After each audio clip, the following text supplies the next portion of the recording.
Movement by the door caught his eye, and a petite, fair-haired woman entered the restaurant, going straight to the checkout counter.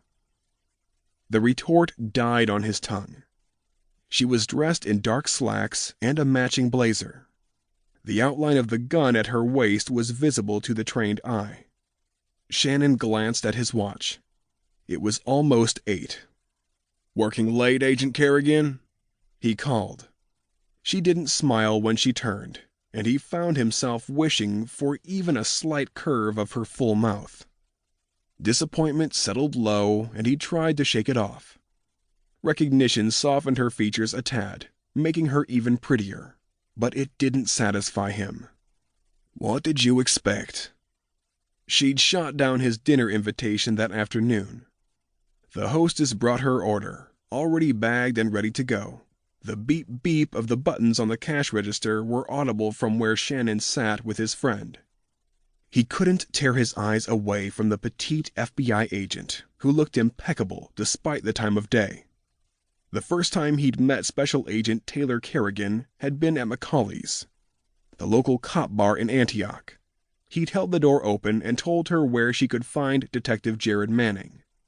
Hadn't said more than a few words to her, but her demeanor had screamed uptight. From her strawberry blonde hair in its librarian bun down to her shiny black loafers. That image hadn't changed when he'd seen her in action at a crime scene either. He'd been first on scene at the double murder that had to do with the case she was working. And she'd been a demanding, impatient investigator wanting to do everything herself, including not wanting to wait for the crime scene unit before breaching the scene. Manning had confirmed what a pain she was, but it hadn't dimmed Shannon's interest.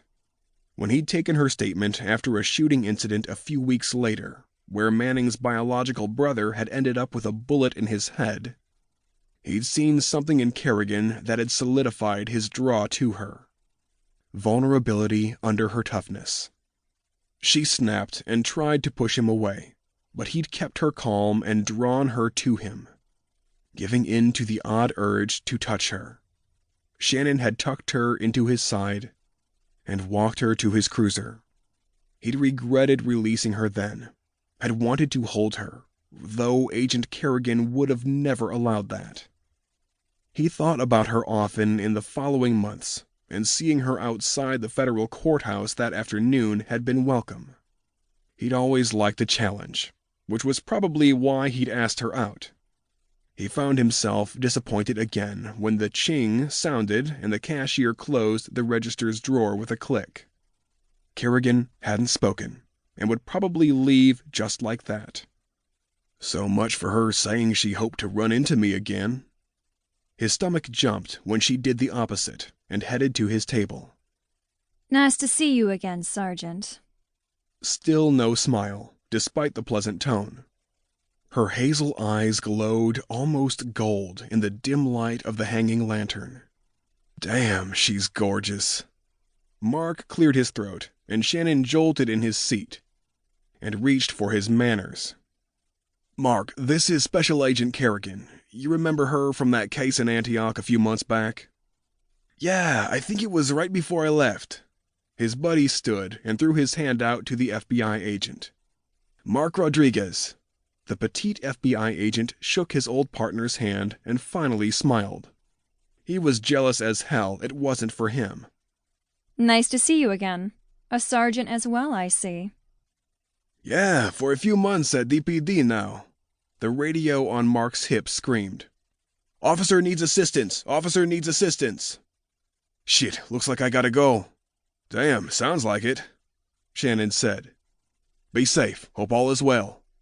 The guy slapped him on the back. "You know it, brother. Good to see you. Call me and we'll get together again before you leave." His friend keyed up his mic to answer the call. Then he dropped a $20 bill on the table. He was gone before Shannon could tell him dinner was supposed to be on him. Agent Carrigan's shifting from foot to foot next to him caught his attention. "Hope everything's okay," she said. "I'm sure it will be. Rodriguez is a hell of a cop.